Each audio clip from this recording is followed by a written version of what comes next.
नमस्कार। हमारे चैनल व्रत पौराणिक और ऐतिहासिक कथाओं में आपका स्वागत है, जिसमें हम अलग अलग तरह की व्रत कथाएं, पौराणिक कथाएं और ऐतिहासिक कथाओं के वीडियो अपलोड करते हैं। हमारे आज के वीडियो में हम जानेंगे तेनाली रामा की प्रख्यात कहानी 7 जूते मारने वाली चमेली।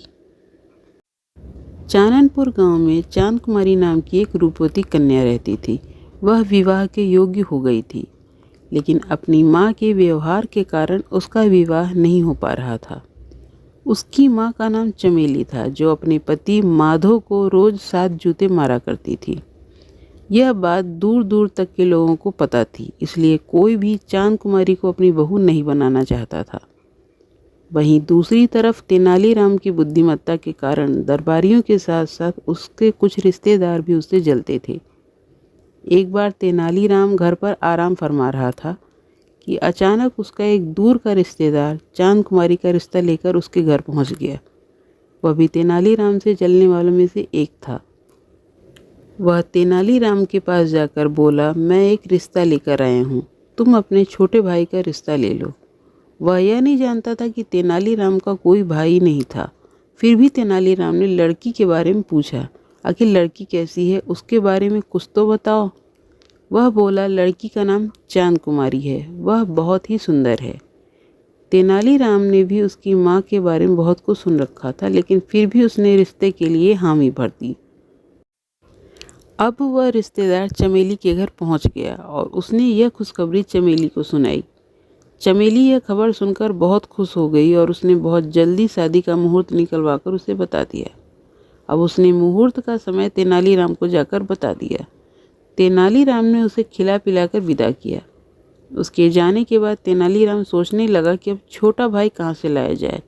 मेरा तो कोई छोटा भाई है ही नहीं। छोटे भाई की खोज में वह नगर की ओर चल पड़ा। वहाँ उसने एक परेशान नौजवान युवक को देखा। तेनालीराम ने उसके पास जाकर उसकी परेशानी का कारण पूछा तो उसने सारी बात बता डाली। तेनालीराम ने उसे काम देने का वादा कर दिया, लेकिन उसके सामने एक शर्त रख दी। उसने तेनालीराम से शर्त के बारे में पूछा। तेनालीराम बोला, मैं जिससे कहूँ तुम्हें उस लड़की से शादी करनी पड़ेगी। वह युवक तैयार हो गया। मुहूर्त के अनुसार उसका विवाह हो गया। चांद कुमारी को विदा करते समय उसकी माँ ने उसे भी अपने पति को रोज जूते मारने की सलाह दी। चमेली बोली, बेटी, मैंने तेरे पिता को अपने वश में कर रखा है। अगर तू भी अपने पति को अपने वश में रखना चाहती है तो तू अपने पति को 7 की जगह रोज 15 जूते मारना। चांद कुमारी ने अपनी माँ की बातों पर हामी भर दी। अब जैसे ही बेटी चल दी तो चमेली ने माधव को उसके साथ जाने के लिए कहा। बेचारा माधव अपनी बेटी के साथ उसके ससुराल चला गया। चांद कुमारी ने ससुराल आकर देखा कि तेनालीराम और उसके पति का स्वभाव तो बहुत अक्खड़ है। वह उनसे डरकर रहने लगी, लेकिन वह फिर भी अपने पति को जैसे तैसे रोज 15 जूते मार ही देती थी।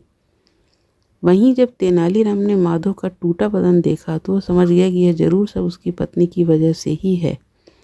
तब तेनालीराम ने माधव को 4-5 महीने अपने पास रखकर उसे मोटा तगड़ा कर दिया और फिर उसे अपने घर जाने को कहा। जब माधव चलने लगा तो तेनालीराम ने उसे एक मोटा सा लोहा चढ़ा डंडा देते हुए कहा, डरने से कुछ नहीं होगा, यह सब तुम्हारी ही कमी है। अगर तुम पहले से ही कठोर बनकर रहते तो ऐसा कभी नहीं होता। तेनालीराम की बात सुनकर माधव अच्छे से समझ चुका था कि तेनालीराम क्या कहना चाहता है। डंडा लेकर माधव अपने घर पहुंच गया। माधव को घर देखकर चमेली बहुत खुश हो गई।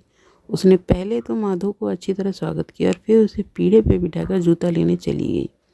वह मन ही मन बहुत खुश थी कि अब तो उसका पति मोटा हो गया है और वैसे भी मैंने कितने महीने से उसे जूते नहीं मारा।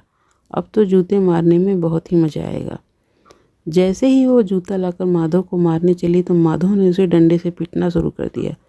चमेली ज़ोर ज़ोर से चिल्लाने लगी, जिसकी वजह से आसपास के लोग वहाँ आ गए और जैसे तैसे उसे पीटने से बचाया।